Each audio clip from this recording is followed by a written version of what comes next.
The suitcase was already by the door, not hers, mine.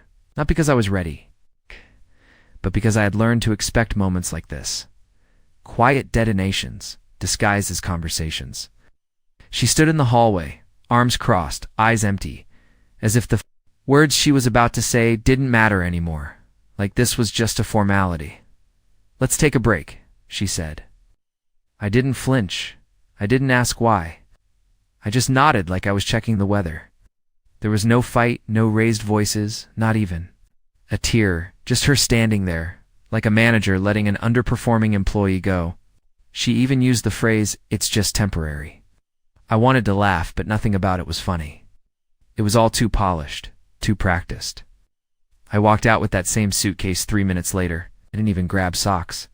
Here's the part no one tells you when someone says, "Take a break." They've already taken it emotionally, mentally, probably physically too. You're not being asked. You're being informed. I checked into a roadside motel that smelled like bleach and old gum. Spent the first night staring at the ceiling, trying to remember the last time she touched me without pulling away after 3 seconds. I couldn't. I tried to recall the last time she kissed me like she meant it, not like a duty. Nothing came.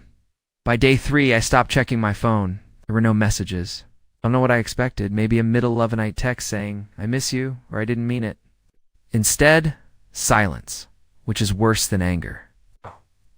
Silence is cold, calculated. It means they're not even thinking about you enough to be mad. By day 5, I went back to the house to grab some clothes. The key still worked. Her shoes were gone from the rack. My coffee mug had been moved. There were 2 wine glasses drying on the counter.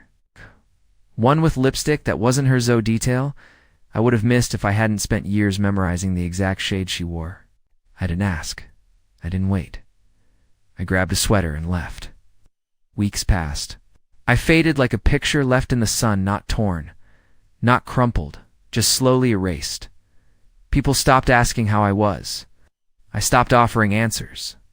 My texts went unanswered, even the ones where I just said, "Hope you're okay."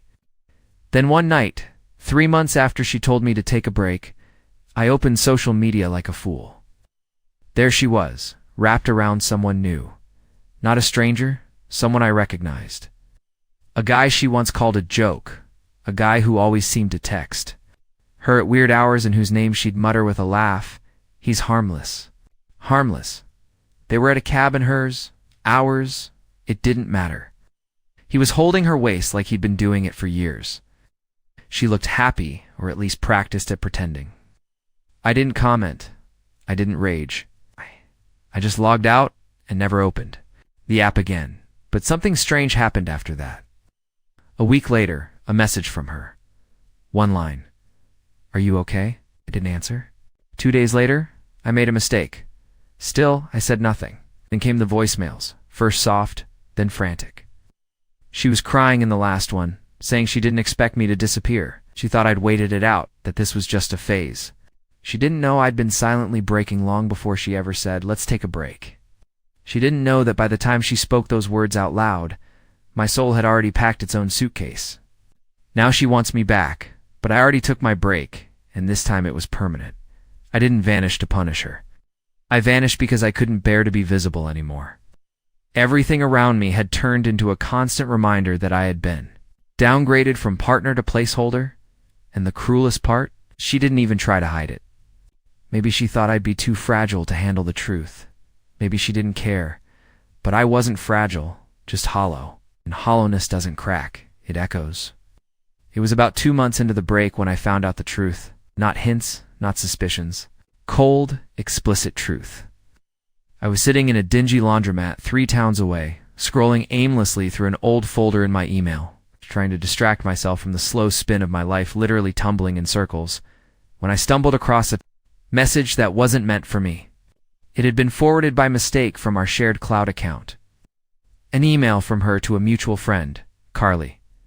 It started with, "You were right about Vince." My stomach clenched. I knew that name not from memory but from context. That name had been floating around in the air for the past year. I just never connected the dots, never wanted to. "I forgot what it felt like to be desired," she wrote. With Lyle, everything felt safe, comfortable, but Vince made me feel charged, like I mattered again. I sat there staring at the sentence, rereading it a dozen times. She didn't say I hurt her. She didn't say I neglected her. She said I made her feel safe, and somehow that wasn't enough. It was too soft, too stable. She wanted sparks, even if they came with burns. That night, I threw out every piece of clothing I had brought from her home. I bought a cheap thrift store jacket and wore it out of the store without removing the tag. I didn't want a single thread on me that had touched her life. The next morning, I received a voice memo from her. "I don't know what's going on with you," she said, her voice thin, exhausted. "But I'm starting to feel like I lost something I didn't know I needed until it was gone." A pause. Then, "I don't even know where you are." I didn't answer. It would have been easy to say something cruel. I had 1,000 things I could have thrown back at her. But silence has a weight that words don't, and if I'd said even one sentence, I would have opened a door she didn't deserve to walk through again. She began posting stories on social media that I knew were for me. Photos of places we'd been. Songs we used to share. A note scrolled on a napkin with the caption, "Should have listened sooner." One image showed her sitting on a bench by the lake where we used to watch the sunset in October, the same lake where I once told her, "Even if you ever feel lost, I'll always be your home." Now she was there, alone, with no one beside her. Looked cold, not because of the weather, but because regret chills the bones more than winter ever could. I got another message from her sister. "She's not doing well," it read. "You should at least talk to her." Why? So she could apologize now that the thrill had worn off? She could reach for the comfort she abandoned the second someone more? Charged came along. I had become the shelter she ran from, now desperately trying to crawl back into, because the storm she ran toward had no walls. But the real twist? I wasn't angry anymore, not in the way people expect. What I felt now was something else, something quieter and darker. I felt free, for the first time in years. I didn't wake up wondering if I was enough. I didn't feel like I had to beg for space in my own relationship. I didn't feel invisible. She made me invisible, and now I was gone. And that's when her real panic started. The first real sign that she was spiraling came when she tried to access my bank account. That caught me off guard, honestly. I had locked everything down quietly after I disappeared. New accounts, new passwords. New address, no forwarding information. But I kept one old card open because it was still connected to the auto-renew for my truck insurance. I figured she'd never notice it. That was my mistake. One Monday morning, I got a fraud alert text. It said there was an attempted charge at a boutique jewelry store 2 towns over from where we used to live. I stared at the message, confused.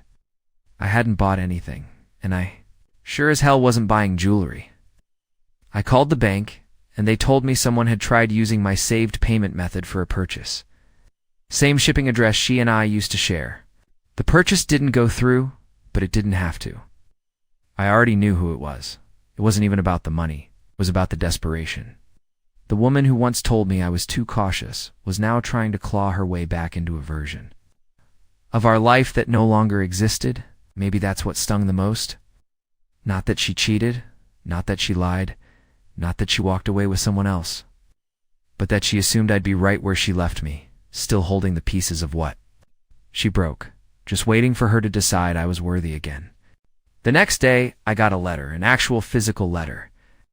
The envelope had no return address, just my name and the town I now lived in, not even my full street address. That meant she was guessing, or worse, that she was circling my new life like a hawk. I opened it with shaking hands. It was handwritten, 4 pages long. Her words ran frantic and slanted, with blotches where her pen must have paused too long, or maybe where tears hit. She wrote things I never thought I'd hear from her, not because she wasn't capable of remorse, but because I never believed she'd feel it. She said Vince was a mirage, that he had only wanted the version of her that existed in fantasy. That once she became real, once the dishes piled up and the moods came and she got anxious and messy and hard to manage, he pulled away, said he needed his space. That line made me scoff. How poetic. She said she couldn't sleep, that the silence from me was worse than screaming. She admitted that every time she looked at her phone and didn't see my name, her heart dropped. "I didn't know what stillness felt like until you were gone," she wrote. "Now, I hear myself think, and I don't like what I hear." The letter ended with, "If there's any version of you that still believes in me, even the tiniest shred, please talk to me. Please. I don't know how to fix this without you." I folded the pages carefully, put them back in the envelope, and I burned it in the sink. I didn't feel triumphant. I didn't smile. I just stood there and watched the flames consume her apologies like they were nothing but ink and old air. Because the truth was, even if I had answered, she wouldn't be talking to the man she used to know. That man, the one who bent over backward to make her comfortable. Who excused red flags as growing pains. Who tried to love her into loving him back. He died quietly the night she packed up and said, "It's just a break." What was left of him got buried under silence and cheap motel ceilings. What she was chasing now was the ghost of a man who no longer existed. In that reality, she was truly, completely alone. The next phase of her unraveling was loud, messy, public. And I heard about it not through gossip but through sheer chance. An overheard conversation in the most random of places. I was at a tire shop in a completely different city, waiting for a rotation on a set of used wheels I'd picked up for cheap. I was sipping weak coffee in the corner when two women walked in. Both mid-30s, dressed for brunch, talking fast, not paying attention to who could hear them. "I still can't believe she flipped the table," one of them said. "Right there in the middle of the restaurant." Vince just sat there, frozen. Honestly, I think she scared him. That name made my heart slow down and speed up at the same time. "Is she okay now?" the other asked. "Honestly, no. She's spiraling. Keeps saying she ruined everything and now she has no one." They paid and left. I sat in that cheap vinyl chair, completely still. My stomach clenched and turned, not because I felt bad for her, I wasn't there yet, but because it confirmed something I didn't expect. She had actually lost control. The woman who used to call me too emotional now couldn't even hold herself together in public. The woman who once said she envied my calm now smashed plates in upscale cafes. And the man she traded me for, he didn't stick around to help pick up the shards. He just watched her fall apart and stepped away, clean and unscarred. The irony was bitter, even poetic. She left stability for electricity, and when the storm hit, there was no shelter left. Later that week, I received a text from an unknown number. Just one line. "I miss how you made the room feel." No name, no emojis, no explanation. But I knew it was her. It read like her, the phrasing, the rhythm. That was her old trick, trying to appeal to the side of me that cared about moments instead of facts. It used to work, but not anymore. Still, I didn't block the number. I just let it sit there, read, unanswered. I kept trying to convince myself I felt nothing, that I was finally free of her gravity. But the truth. I felt something darker than love or hate. I felt used. I felt erased, like I'd been a stepping stone on her path to something shinier. And now that the shine wore off, she was looking backward and realizing the stones don't float. One night, I sat on the floor of my tiny rental apartment. Bare mattress behind me, ramen in a cracked bowl beside me, and I played one of the old voicemails she left. I hadn't listened to it all the way through before. It was the third one she'd sent after the letter, the one where her voice cracked like static. She said, "I still sleep on the left side of the bed. It's stupid, I know, but I keep thinking. If I leave the right side untouched, maybe you'll come home." I paused it there. My hand hovered over delete, but I didn't press it. Because a part of me, the sad, pathetic, used-up part of me, still needed to know that she regretted it. That she wasn't sleeping peacefully while I stared at moldy ceilings and fought off loneliness like a disease. And here's the most twisted part. The more she reached out, the more I began to see what she was really doing. She wasn't asking for me back, not really. She was asking to be forgiven. She wanted to feel clean again. She wanted to erase the guilt. And shame and pretend like this had all been some chaotic chapter in an otherwise pretty story. But the version of me that used to offer forgiveness like candy, that man wasn't sitting in that apartment. That man was gone, burned out, replaced by someone who finally knew his own worth, even if he didn't always believe in it yet, so I didn't respond. I didn't scream. I didn't post anything cryptic or dramatic. I just let her sit in the silence she created. And in that silence, something in her began to break for real. Not performative, not performanced. Real, raw, fractured, the moment. I realized she was finally feeling what I felt that first night in the motel. That bottomless ache. That absolute stillness where nothing feels real. I knew I wasn't the one broken anymore. She was. And she had no idea how to put herself back together. It was around the 5th month that the story stopped being about her and started becoming about me. Up until then, everything I did was a reaction to her absence, her betrayal, her sudden need to crawl back. But something changed the day I ran into someone who didn't know anything about her. A total stranger, someone who wasn't connected to that past life in any way. And for the first time, I introduced myself without tying my identity to the guy whose wife took a break and never came back. Her name was Maribel. We were both waiting for a delayed bus after a rainstorm had flooded the underpass. She had one broken heel and was laughing about it. The laugh wasn't forced, it wasn't manic. It was just present, unapologetic. She offered me half of her sandwich and I refused. But we ended up talking for almost 2 hours about music, about books, about childhood fears. Nothing heavy, and yet it hit me harder than anything my ex ever said during those last few months, because Maribel listened. Not with pity, not like I was a man in pieces, just like I was there, a full person worth hearing. I never even got her number. That wasn't the point. The point was that I realized I still had something left in me, something untouched by the wreckage she left behind. And that's exactly when she found out where I was. She didn't knock, she pounded. It was 6:12 a.m. on a Tuesday morning, and I was brushing my teeth in the tiny bathroom when the banging started. At first, I thought it was an emergency, a fire or a break-in. But when I opened the door, there she was. Hair messy, eyes wide, a hoodie over pajamas, no makeup. Just desperation wrapped in a woman-shaped apology. "I found your car," she said, breathless. "I've been driving around for hours. I just needed to see you." I stood in the doorway, toothbrush still in my hand, wondering if this was real or some twisted hallucination. I hadn't seen her in person in over half a year, and now she was standing. They're like she hadn't ghosted me for another man. Like she hadn't tried to buy forgiveness with voicemail tears. "I can't do this outside," she added quickly. "Please let me in, just 5 minutes." She looked so small. Moaned, I almost stepped aside. Almost. But then I remembered everything. The silence, the cold dinners, the way she once looked at me like I was a burden, the nights she rolled over and sighed when I touched her arm, the wine glass with someone else's fingerprints on it. I remembered begging in silence, waiting for her to just look up from her phone and see me, not as furniture, not as background noise, as a man, her husband. And now she was standing on my doorstep like the world owed her closure. "I don't think that's a good idea," I said. She blinked. "You won't even talk to me?" "I don't know what I could say that you didn't already decide for me when you said, 'Let's take a break.'" "I didn't mean forever, Lyle," she said, voice cracking. I was scared. I was stupid. I thought I needed space, but I just needed you.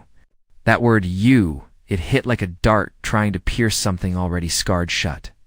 "I needed you to," I said, soft but certain, "and you weren't there." We stood in silence. Even the birds were quiet, like the universe was holding its breath. Then she reached into her pocket and pulled out a small note, folded, creased, smudged with something that looked like mascara. She held it out. I wrote, "This 3 weeks ago," she whispered, "but I wasn't ready to give it to you until I looked you in the eyes." I didn't take it. She stood there, holding it, until her hands started to tremble. When I didn't move, she slowly dropped it on the doormat and stepped back. "I'll go," she said finally. "I just wanted you to know I remember everything. Every kindness you gave me, every time you held me when I didn't deserve it. I remember all of it, and I carry it with me. I just hope someday you'll believe that." She turned and walked away, her shoes soaking into the morning dew on the sidewalk. I closed the door gently, locked it, sat down on the floor. I didn't touch the note for 2 days. When I finally did, it said 3 words. I lost everything. She didn't mean money or reputation or her relationship with Vince. She meant me. Don't know what I expected after she left that morning. Maybe a sense of peace, some finality. Maybe I thought I'd feel victorious, like I had finally taken back control over my life. But what I actually felt was something a lot more complicated. It's not sadness, exactly. Not guilt. More like exhaustion. Not physical tiredness, but a deeper kind. The kind that comes from carrying around the weight of someone else's decisions for far too long. For a few days, I avoided everything. I turned off my phone, didn't check emails, ignored the calendar. Reminders that used to mark anniversaries and birthdays, and pointless appointments that no longer mattered. I walked a lot through unfamiliar neighborhoods, along dirt paths by the river, through alleyways that smelled like wet leaves and regret. Everywhere I went, I kept thinking about that note. I lost everything. She meant me, yes, but she also meant herself.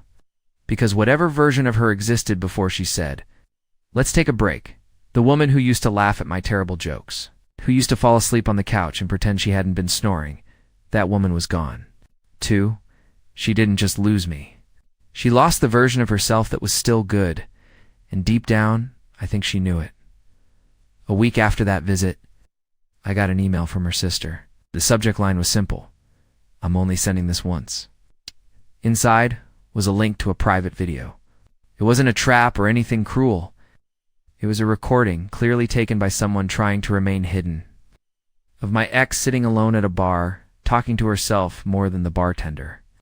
The camera wasn't focused, and the sound was fuzzy, but I heard. Enough. She was rambling, not drunk, just unfiltered. "He used to write me little notes," she said, tapping her empty glass, "and I never kept any of them. Can you believe that? Not one? I just threw them out like they were trash." The bartender didn't say anything. She kept talking. "He bought me a coat I said I loved, but I didn't. I just said that so he'd stop asking if I was cold. He was always asking. He always noticed. And I thought that made him weak." Another pause. A long one. "I didn't cheat because I didn't love him. I cheated because I hated myself, and I wanted someone else to prove I was still worth wanting. Vince didn't even know me. I let him know. The version of me I invented for him. But Lyle saw the real me, and I ran." I stopped the video there because hearing my name in her mouth again, after all this time, like it was sacred now. Something she had to say softly, it messed with me in ways I wasn't ready for. That night, I couldn't sleep. I kept playing back old memories I thought I'd buried. Like the time she sprained her ankle and I carried her 3 blocks back to the car.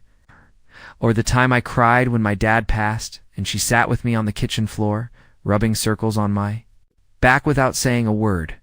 Those moments weren't fake. They were real. And that made everything harder, because you can't hate someone who once held your broken pieces like they were something precious. But then I remembered the nights I laid in bed alone while she was out with friends, the way she flinched when I tried to touch her. The sound of her voice when she told me I was making too much out of nothing. I remembered the vacancy in her eyes when I asked her what I'd done wrong, and how she looked at me like she couldn't even be bothered to answer. And I remembered the silence that stretched for weeks after she left, where I waited for anything, a message, a sign, an apology, and got nothing, just air. That was the loudest betrayal of all, so no, I didn't reply to her sister.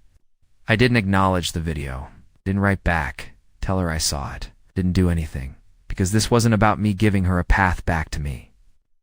This was about me realizing I never should have left the door cracked open in the first place. What's broken isn't always meant to be fixed. Sometimes it's meant to stay broken, so you never forget what it cost you to heal. And she was finally learning what it meant to stand in the ruins alone. It was almost poetic the way she began. To appear in places that used to be mine, places she never bothered with before.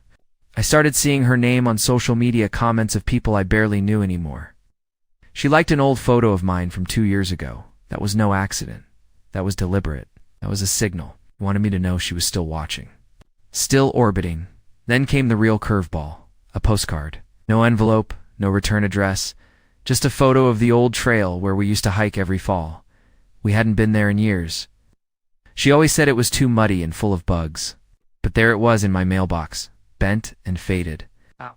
On the back, 4 words in her handwriting. I walked it alone. I stared at it for a long time, not because I didn't understand the message, but because I understood it too well. She was trying to prove something, to show me she had changed. That she was doing things she used to roll her eyes at just to feel close to the version of me she destroyed. A few days later, I found her again, this time in person, not by her choice. It was an accident, a bookstore downtown. I had gone there because it was quiet and anonymous, and I liked the way the second floor creaked under your feet like it had secrets to tell. I was halfway through flipping a poetry collection when I felt that familiar chill on the back of my neck, the kind you only get when someone is staring at you. I turned. She was there, standing at the end of the aisle, not moving, just watching me. For a second, everything around us disappeared. The shelves, the overhead lights, the rain outside tapping against the windows, it all blurred. I didn't speak. Neither did she. It was the kind of silence that presses against your ribs like weight. I didn't know if I should walk away or scream, or ask her why she looked like she hadn't slept in a week.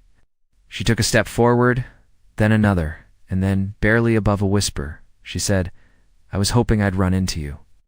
I didn't say anything. "I've been walking by this place every weekend," she continued. "I never thought I'd actually see you again. Not like this." Still, I stayed quiet. I wasn't sure who I was anymore when I was around her. She had a way of pulling the air out of a room without even trying. She didn't ask how I was. She didn't say sorry again. Instead, she said something that cut straight through me. I've been living in that break we took, like it never ended, like it never left it. It just kept stretching. I exhaled slowly, setting the book back on the shelf. "And what exactly do you want me to say to that?" She blinked, clearly caught. "Off guard, I don't know. Maybe nothing.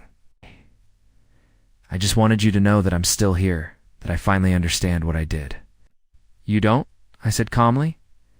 "You understand what it cost you? It's not the same thing." Her lips parted, but no words came out. For once, she had nothing rehearsed. I continued, "You didn't just take a break. You lit a match and walked away like it wouldn't catch. But it did, and I sat in the smoke while you danced in the light." She looked down at her shoes, swallowed hard. "I thought you'd still be waiting. That was it, the core of everything." "I know," I said. "That's why I'm not." She looked up, eyes red, but I didn't care.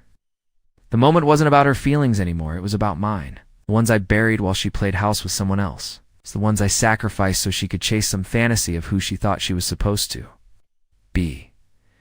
She nodded slowly, like she was trying to accept something her heart hadn't approved. "Goodbye, Lyle," she whispered. And just like that, she turned and walked out. No more letters, no more messages, no more what-ifs lingering in the air. The sound of her footsteps faded down the stairs, and I stayed right there, surrounded by old books and the echo of the man I used to be. I didn't follow because the break was over. So was the story, at least for her. They always say time heals everything, but I don't think that's quite true. Time doesn't heal, it reveals. It shows you who was really there, who truly mattered, and what parts of yourself you were never supposed to give away in the first place. And for a long time, I didn't trust any of that. I thought healing was just something people said to fill silence. It's like a generic fortune cookie line when no one knew what else to offer, but they were right. Not in the way I expected, but in a way that mattered more. It's been almost a year since that last bookstore moment, the final time I ever saw her. No more postcards, no more voicemails. She stopped reaching out the day she realized I wasn't an option anymore. I stopped waiting the moment I realized I wasn't the same man she left behind.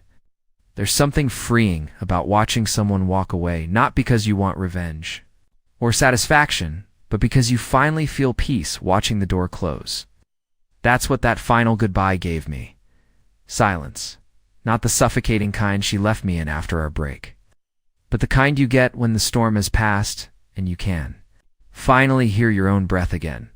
I moved since then, left behind that dingy apartment and its peeling walls.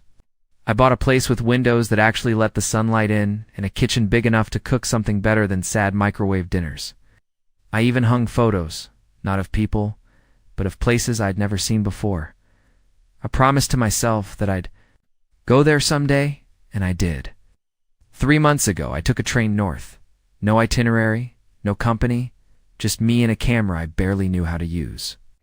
I ended up in a coastal town with streets that smelled like pine and sea air. That's where I met Lena. No, she didn't fix me. This isn't that kind of ending. I fixed myself. But Lena, she saw me, really saw me. Not as someone to mold or save, but as someone worth sitting beside on a cold bench while seagulls screamed overhead and salt stuck to her lips. She asked questions no one else ever bothered to ask, not just where I was from or what I did for work, but what made me laugh when I was a kid, what my mom used to pack in my school lunch, what I thought about when I couldn't sleep. We didn't rush. There were no fireworks, no cinematic confessions. Just long walks, shared playlists. The comfort of knowing I didn't have to shrink myself to fit inside someone else's idea of love. And somewhere between a rainy morning and a warm cup of coffee by the sea, I realized I had let go of her. The woman who said, "Let's take a break." The woman who thought I'd always be waiting. She became a chapter, necessary, painful, but no longer present. I'm not angry anymore. I don't even hate her. I hope she's okay wherever she is.